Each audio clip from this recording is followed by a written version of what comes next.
When I first moved into the house, I was struck by its charm. It was a small two-story home tucked away in a quiet neighborhood, the kind of place that felt like it had a history. The creaky wooden floors, vintage wallpaper, and old-fashioned fixtures all gave the house a character that I found endearing.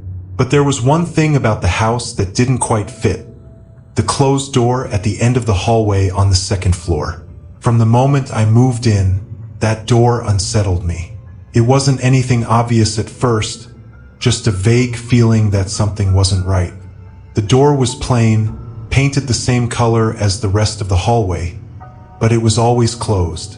No matter how many times I walked past it, I never saw it open, and I never found myself wanting to open it.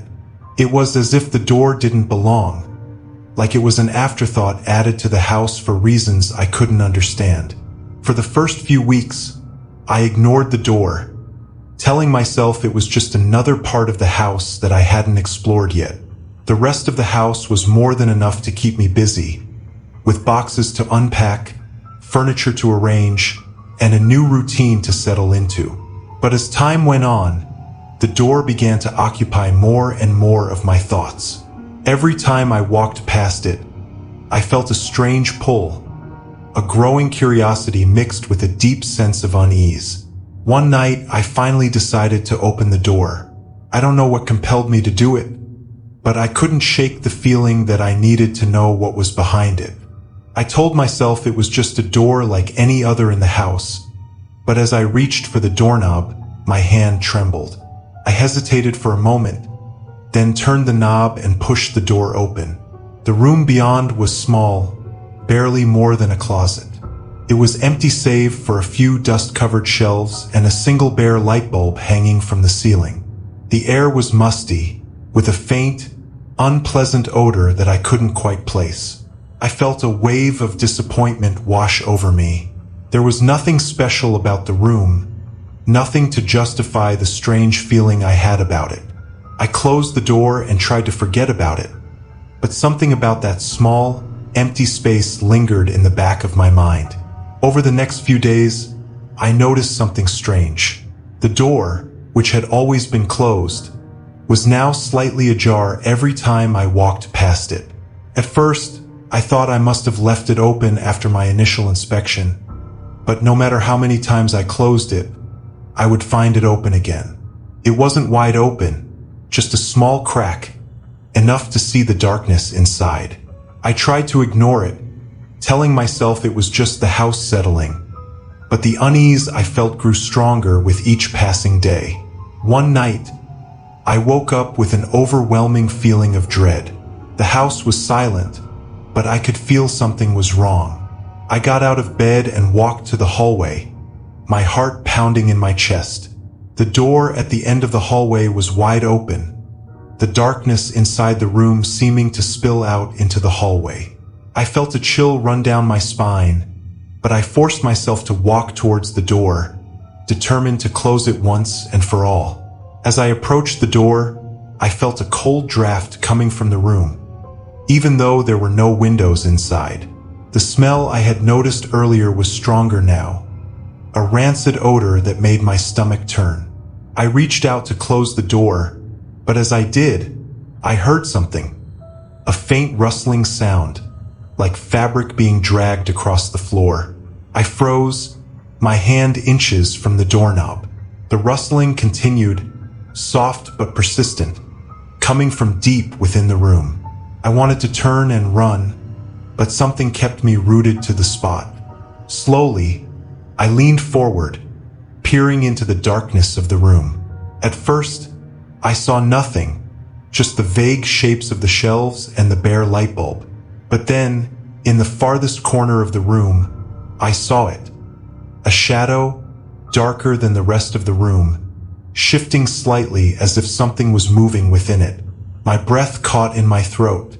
The shadow seemed to pulse, growing larger and then shrinking back, like something was trying to emerge from it. The rustling sound grew louder, more insistent, and I realized with a jolt of terror that it was coming closer. I took a step back, my heart racing, and without thinking, I slammed the door shut. I stood there, my hands still gripping the doorknob, my whole body trembling. The house was silent again, but the memory of that shadow, that movement in the corner of the room, was burned into my mind. I told myself it was just my imagination, that I was tired and had let my mind play tricks on me, but deep down, I knew something was wrong with that room. I didn't sleep that night. I sat in my bed, staring at the door, half expecting it to open on its own. But it stayed closed, and by morning, I began to convince myself that I had overreacted. Maybe it was just a draft or a trick of the light. I had been under a lot of stress with the move, and it was possible that my mind had conjured up something that wasn't really there. But as the days passed, I couldn't shake the feeling that something was wrong. The door stayed closed, but I couldn't stop thinking about what I had seen, or thought I had seen. I avoided going near the room, but every time I walked past it, I felt a chill run down my spine. The sense of unease grew stronger, and soon it began to affect my sleep. I would lie awake at night, listening to the creaks and groans of the old house, half expecting to hear the rustling sound again. Then one night, I woke up to a sound that made my blood run cold. It was the same rustling sound I had heard before, but this time it was louder, more distinct.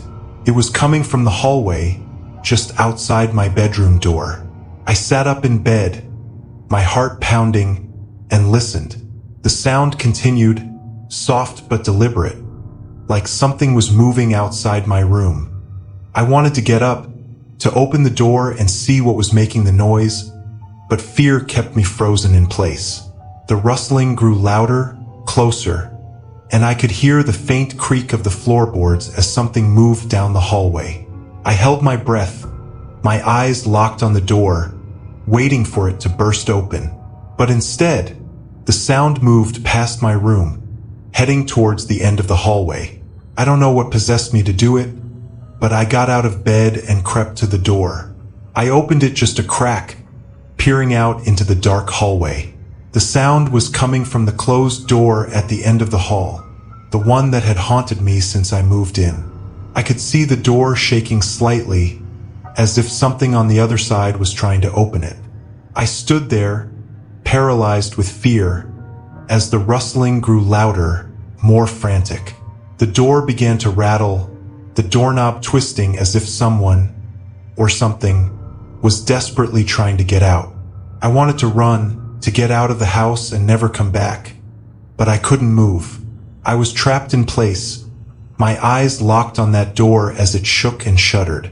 Then, just as suddenly as it started, the noise stopped. The door stilled, the doorknob returning to its original position. The hallway was silent again, but the air was thick with a sense of impending doom. I stood there for what felt like hours, waiting for something to happen, but the door remained closed. I finally forced myself to move, backing away from the door and returning to my bed. I didn't sleep that night, and by morning I knew I couldn't stay in the house any longer. I packed a bag and left, not even bothering to lock the door behind me. I didn't care about the house or the things I was leaving behind. All I cared about was getting as far away from that door as possible. I never went back to the house. I found a new place to live, a small apartment in the city, far away from that quiet neighborhood and its dark secrets. I tried to put the whole experience behind me, to convince myself that it had all been in my head. But even now, I can't stop thinking about that door, about what might have been behind it, waiting to get out. Sometimes, late at night, when I'm lying in bed, I think I can still hear that rustling sound, faint and distant, as if it's coming from the other side of a wall. I tell myself it's just my imagination, that there's nothing to be afraid of. But deep down, I know that something is still out there, something that I narrowly escaped. And the worst part is, I know that whatever it is, it hasn't forgotten me.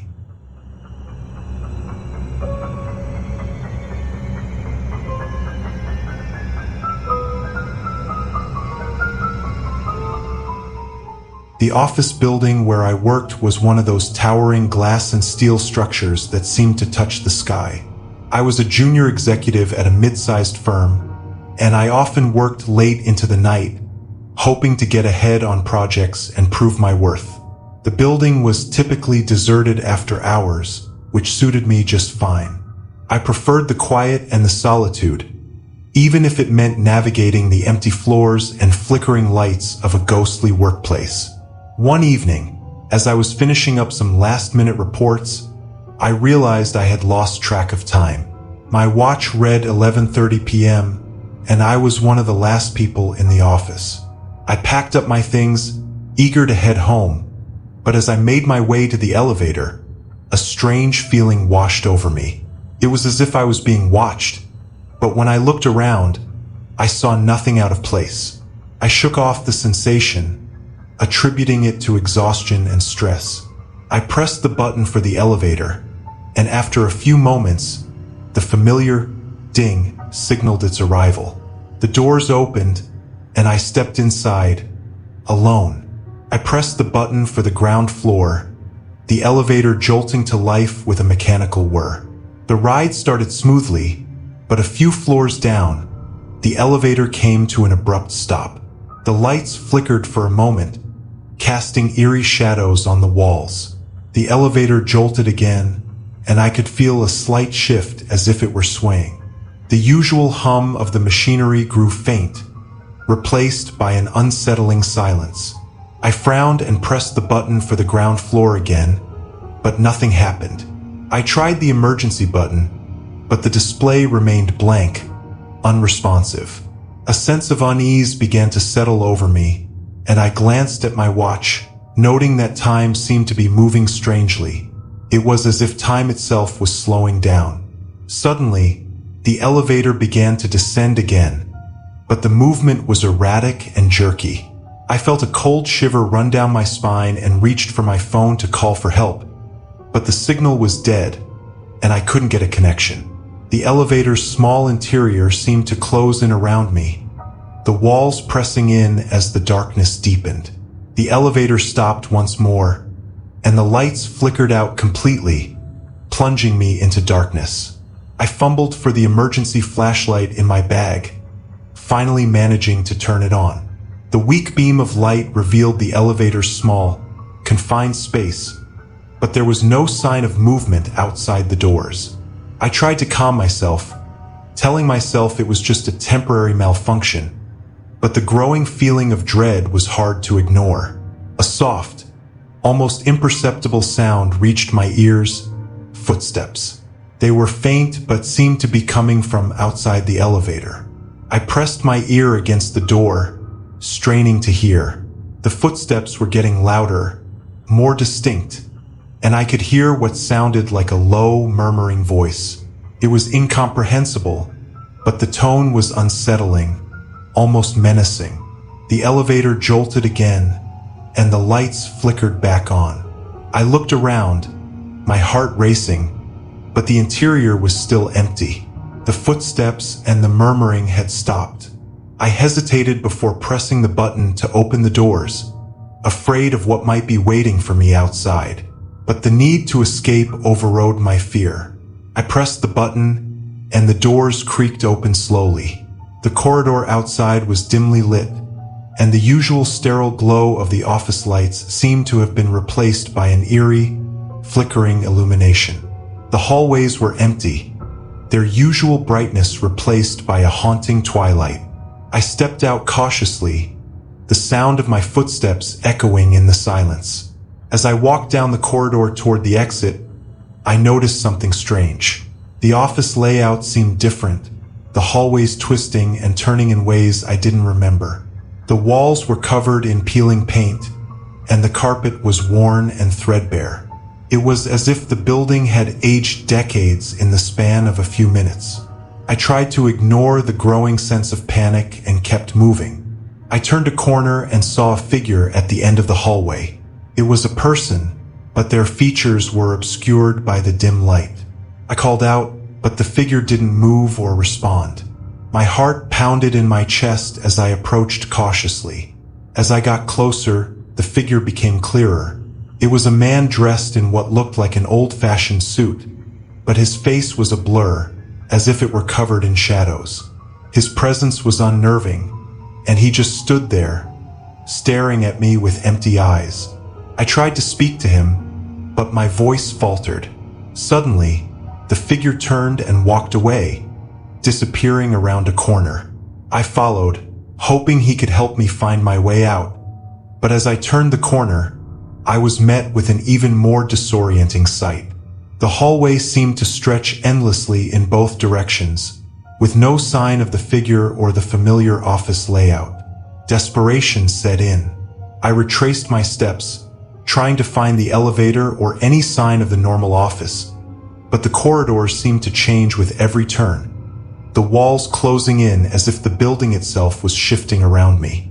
The soft murmuring I had heard earlier began again, louder and more insistent, but I couldn't make out the words.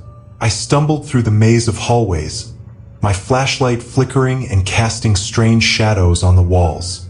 The murmuring grew louder, more frantic, and I could hear the occasional thud, like something heavy being dropped. My sense of time and direction was completely distorted, and I felt like I was walking through a nightmare. At one point, I found a door labeled service room. I hesitated before opening it, hoping it might lead to some sort of exit or help. Inside was a small, cluttered space filled with old maintenance equipment and dusty shelves. In the corner, I saw a small door partially hidden by stacks of boxes. I approached the door, feeling a strange pull, and opened it. Behind it was a narrow stairway leading downward into darkness. I didn't have many options left, so I took a deep breath and descended the stairs, the sound of my footsteps echoing in the tight space. The stairway seemed to go on forever, winding down into an abyss. Eventually, I reached a landing and emerged into another dimly lit corridor. This one was different from the others, clean, well-maintained, and with familiar office decor. I felt a glimmer of hope. I walked down the corridor and finally reached a set of double doors marked with an exit sign. I pushed them open and found myself in the lobby of the office building, exactly as I remembered it. The familiar layout, the clean floors, the bright lights. It was like stepping back into reality. I rushed to the front desk, but there was no one there. The lobby was eerily quiet, as if it had been deserted for a long time. I checked my watch. It was past midnight, and I had no idea how long I had been wandering through the maze of hallways. I called for a cab and waited anxiously outside the building. When I finally got home, I was exhausted and shaken. I couldn't explain what had happened, but the feeling of dread and the haunting murmur stayed with me. I avoided the office building for weeks, too afraid to return. When I did go back, everything seemed normal. The building was as it had always been, with no signs of the strange occurrences I had experienced. I tried to brush it off as a bizarre, stress-induced hallucination, but the fear never fully left me. To this day, I wonder what I encountered in that building and whether it was a glimpse into something beyond the ordinary. The elevator ride that night remains one of the most unsettling experiences of my life, a reminder of how quickly reality can shift and how easily our perceptions can be distorted. I've since moved to a new job in a new office, but the memory of that night lingers, a dark shadow that I can't quite escape.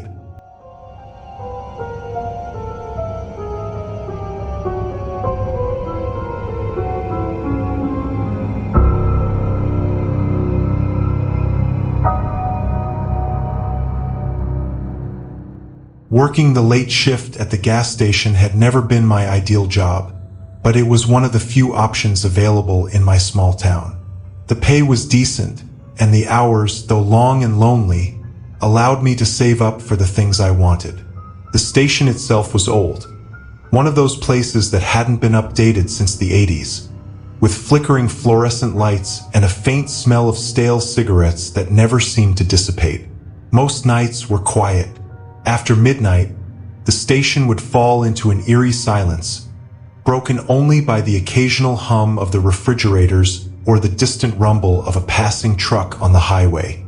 Customers were few and far between at that hour, usually just truckers or the occasional insomniac looking for a quick snack or a pack of cigarettes.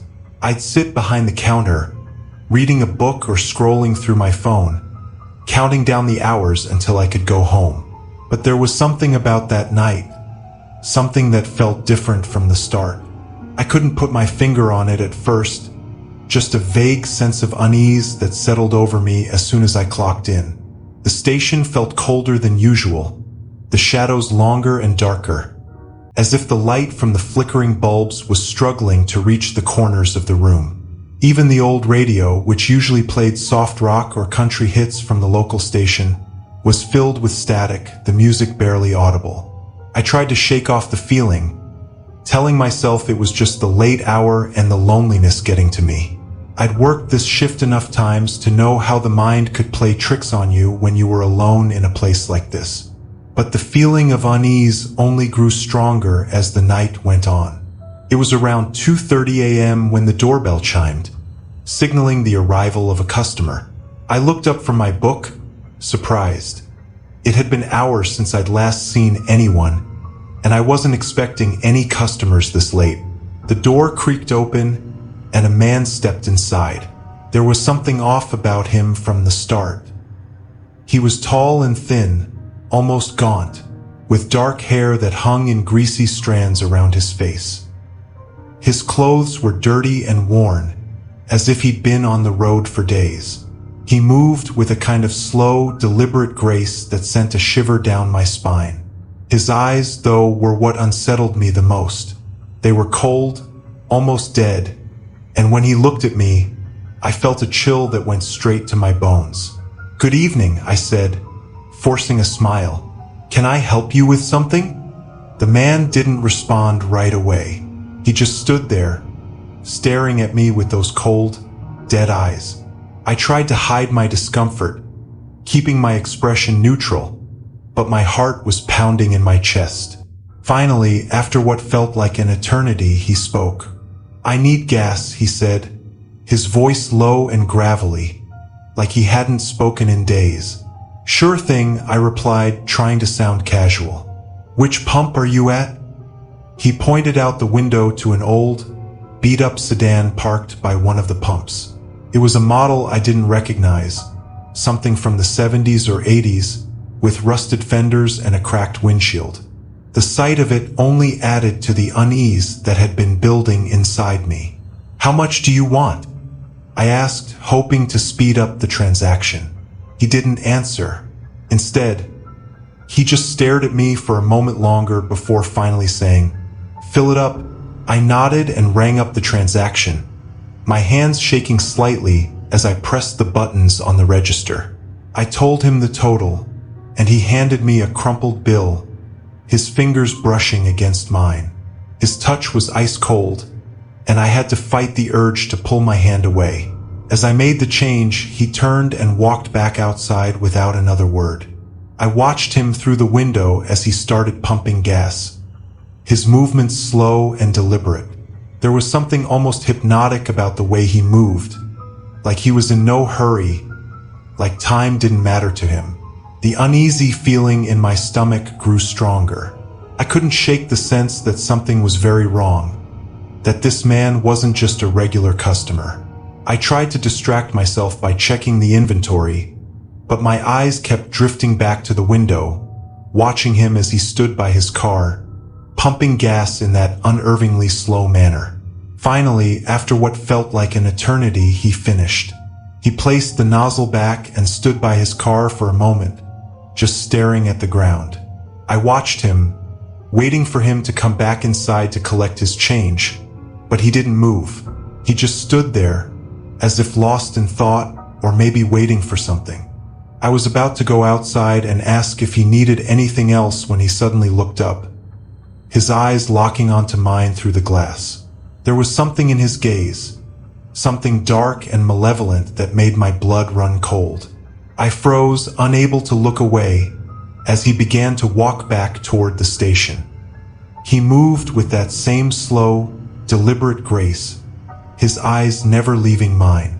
The doorbell chimed as he stepped back inside, the sound startling me out of my paralysis. He walked up to the counter and stood there, not saying a word, just staring at me with those cold, dead eyes. I swallowed hard, my mouth dry, and handed him his change. "Here you go," I said, my voice trembling. He didn't take the money. He just stared at me, his eyes boring into mine as if searching for something deep inside me. The silence stretched on, growing more oppressive by the second until I thought I might scream just to break it. Finally, after what felt like an eternity, he reached out and took the money, his fingers brushing against mine once more. His touch was even colder this time, and I had to fight the urge to recoil. "Thank you," he said, his voice barely more than a whisper. He turned and walked toward the door, his footsteps echoing unnaturally in the silence of the station. I watched him go, my heart pounding in my chest, but he stopped just before reaching the door. He stood there for a moment, his hand on the handle, and then he turned to look at me one last time. "There are things in this world," he said, his voice low and gravelly, "that you don't want to see, things you don't want to know. Remember that." With that, he pushed the door open and stepped outside, disappearing into the fog. I stood there, staring at the door, his words echoing in my mind. I didn't know what he meant, didn't want to know, but I couldn't shake the feeling that he was right.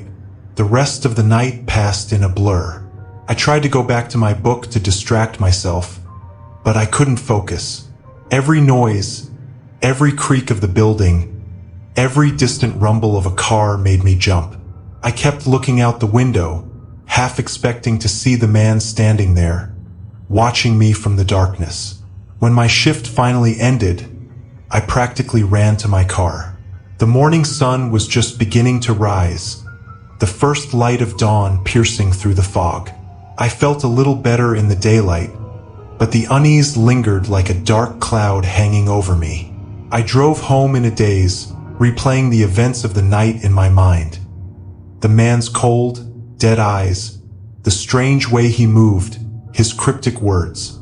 It all felt like something out of a nightmare. I tried to tell myself it was just a weird encounter, that he was probably just some drifter passing through. But deep down, I knew there was something more to it. Over the next few days, I couldn't stop thinking about the man. I couldn't shake the feeling that he had been trying to warn me about something terrible. I started having nightmares, vivid and disturbing dreams where I was trapped in the gas station with him, unable to escape as he slowly closed in on me. I would wake up in a cold sweat, my heart racing, but the fear wouldn't go away. I tried to talk to my coworkers about it, but they just shrugged it off, saying it was probably just some crazy guy and that I shouldn't worry about it. Their dismissive attitude only made me feel more isolated, more alone in my fear. They hadn't seen the look in his eyes, hadn't heard the way he spoke. One night, about a week after the encounter, I was working the late shift again. The station was quiet as usual, and I was doing my best to keep my mind off the strange man. But as the night wore on, that familiar feeling of unease began to creep back in. It was around 2:30 a.m., almost the exact time the man had come in last time, when the doorbell chimed again. My heart skipped a beat, and I looked up, half expecting to see him standing there. But it wasn't the man from before. It was another customer, a woman this time, looking disheveled and nervous.